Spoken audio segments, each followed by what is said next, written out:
Salam, hər vaxtınız xeyir olsun müəllimlər. Bugün təhsildə adaptiv yanaşma ilə tanış olacağıq. Adaptiv yanaşmanın mahiyyəti nədir?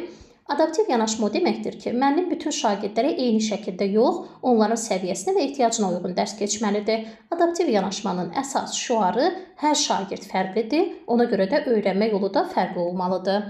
Öyrənmənin şagirdin fərdi xüsusiyyətlərinə, bacarıq səviyyəsinə, maraqlarına və öyrənmə sürətinə uyğun şəkildə fərdiləşdirilməsi deməkdir. Müəllim eyni bir mövzunu hər kəs üçün eyni şəkildə təqdim etməli deyil. Yəni, müəllim başa düşməlidir ki, eyni mövzunu bütün şagirdlər eyni şəkildə mənimsəyə bilməz. Hər bir şagirdin öyrənmə yolu, tapşırığı, ritmi, dəstəyi öz ehtiyacına uyğun tənzimlənməlidir. Adaptiv pedaqoji yanaşma təhsildə ədalətliyi təmin etməyə xidmət edir. Təlimi bütün şagirdlər üçün əlçatan edir.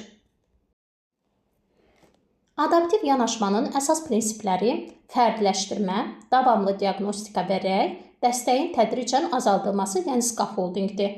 İlk prinsiplə tanış olaq, mahiyyəti ilə fərdiləşdirmə nədir? Fərdiləşdirmə hər bir şagirdin bilik səviyyəsi və öyrənmə tərzinin fərqli olması deməkdir. Təlim prosesi də təbii ki, bu fərqləri nəzərə almaqla qurulmalıdır. Biz başa düşməliyik ki, hər bir şagird bir fərddir.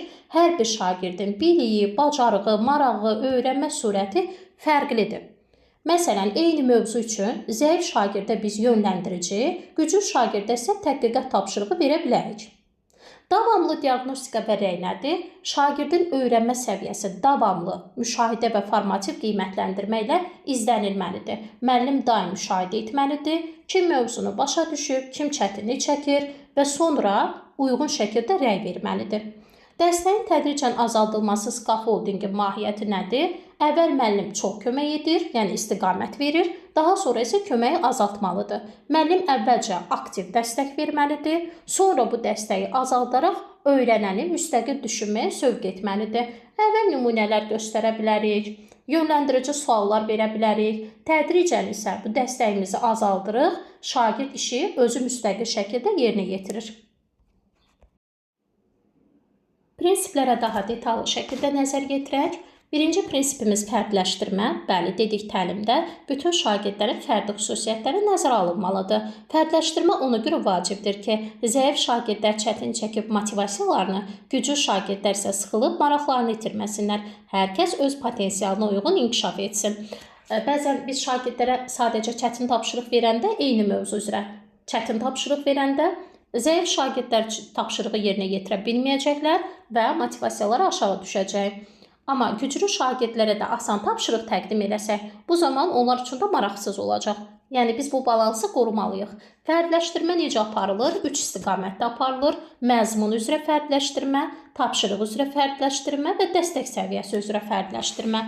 Məzmun üzrə fərdiləşdirmə, biz mövzunu şagirdlərə eyni şəkildə təqdim etməli deyilik. Məsələn, eyni mövzunu fərqli mənbə və səviyyədə təqdim edə bilərik. Sadə izahlı mətn şəklində də təqdim edə bilərik, nisbətən zəif öyrənən şagirdlərimiz üçün və yaxud da dərinləşdirilmiş məqalə şəklində təqdim edə bilərik daha güclü şagirdlər üçün. Tapşırıq üzrə fərdiləşdirməni necə apara bilərik? Nailiyyəti aşağı olan şagirdlər üçün yönləndirici suallar, nailiyyəti yüksək olan şagirdlər üçün isə tədqiqat tipli və yaradıcı tapşırıqlar vermək olar. Yəni, zəif şagirdlərə tədqiqat tipli yaradıcı tapşırıqlar verəndə şagird tapşırığı icra edə bilməyəcək və onun öyrənməyə olan həvəsi zəifləyəcək, motivasiyası aşağı düşəcək. Və yaxud da güclü şagirdə biz asan tapşırıq təqdim etsək, onun üçün də maraqsız olacaq. Dəstək səviyyəsi üzrə fərdiləşdirmə, nailiyyəti aşağı olan şagirdlərə ipucu və ya bələdçi suallar vermək, nailiyyəti yüksək olan şagirdləri isə müstəqil işləməyə təşviq etmək. Mahiyyət bundan ibarətdir ki, bütün şagirdlər həm uğur hissi yaşayır, həm də öz potensialına uyğun öyrənir. Həm zəif şagirdlər, həm güclü şagirdlər. Təlimi bütün şagirdlər üçün əlçatan edirik. Hər kəs öz imkanına uyğun uğur qazanır. Hamı eyni şəkildə nəticəyə gələ bilməz. Hamı eyni şəkildə öyrənə bilməz. Fərdiləşdirmədə müəllimin rolu nədən ibarətdir? Müəllim bütün şagirdləri daim müşahidə etməlidir, diaqnostika etməlidir, tapşırıqları real bacarığa əsasən tənzimləməlidir, zəif şagirdləri ruhlandırmalıdır, güclülərə isə çətin, amma mümkün hədəflər verməlidir. Hər kəs fərqlidir, amma hamı bacarır prinsipi ilə işləməlidir. Adaptiv yanaşmada davamlı diaqnostika və rəy. Davamlı diaqnostika və rəy adaptiv təlimin bir növ nəbzidir. Yəni bu proses müəllimə dərhal əks əlaqə ilə təlimi tənzimləməyə, şagirdə isə öz öyrənməsini izləməyə və inkişafını görməyə imkan verir. Ənənəvi qiymətləndirmədə müəllim sadəcə nəticəni ölçürdü, amma adaptiv yanaşmada prosesin özünü dəyərləndiririk. Əgər müəllim şagirdin nəyə nail olduğunu deyil, necə nail olduğunu izləyərsə, o zaman təlim daha dərin və mənalı olacaq.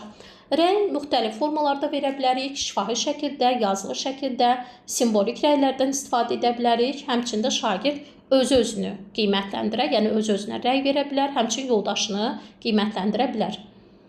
Rəy verən zaman biz rəydən çox danışmışıq, konstruktiv rəy verməliyik, şagirdin fəaliyyətinə yönəlik rəy verməliyik və yadda saxlayaq ki, gələcəyə yönəlik rəy verməliyik. Hər dərsdə ən azı bir dəfə şagirdə fərdi rəy vermək lazımdır fəaliyyəti ilə bağlı. Qətiyyən səhvləri cəzalandırmaq olmaz, əksinə onları inkişaf üçün fürsət kimi təqdim etməliyik. Yəni şagird əgər səhv edibsə, şagirdi cəzalandırmaq, danlamaq, pisikdirmək qətiyyən yol verilməzdir. Əksinə şagird bilməlidir ki, səhvlər öyrənmək üçün bir fürsətdir. Səhvlər təcrübə rolunu oynayır.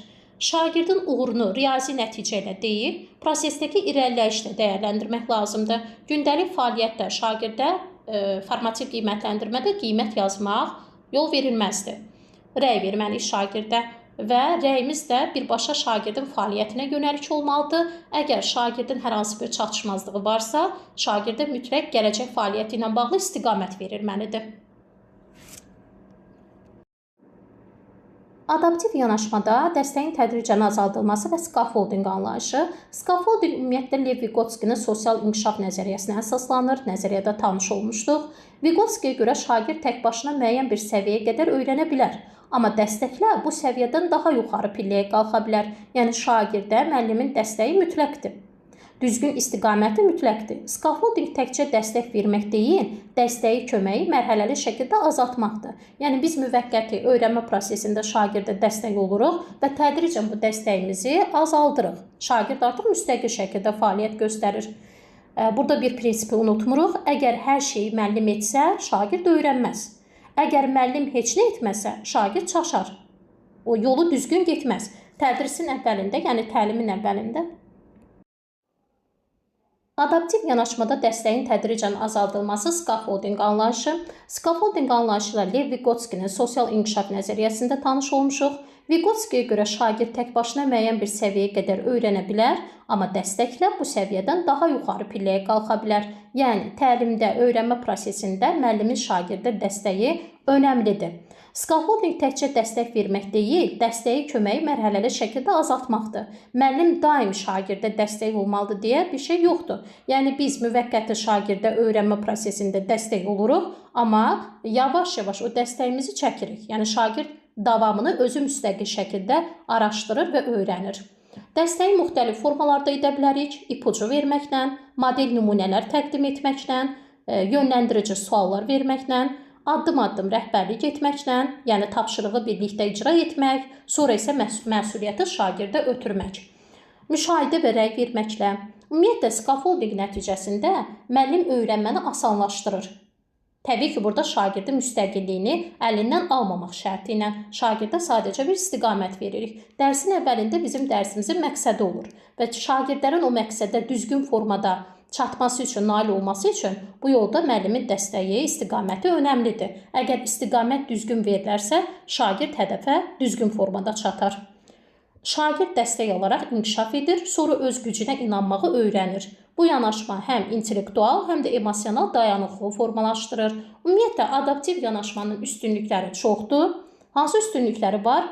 Hər şagird öz surətində öyrənir, motivasiyası artır, zəif və güclü şagird birlikdə inkişaf edir. Yəni zəif şagirdlər güclü şagirddən geri qalmır. Müəllim-şagird münasibətləri yaxşılaşır, uğur hissi formalaşır. Ümumiyyətlə, adaptiv yanaşmanın mahiyyətini bir daha ümumiləşdirsək, hər şagirdə onun səviyyəsinə, ehtiyacına və öyrənmə sürətinə uyğun təlimin təşkil edir.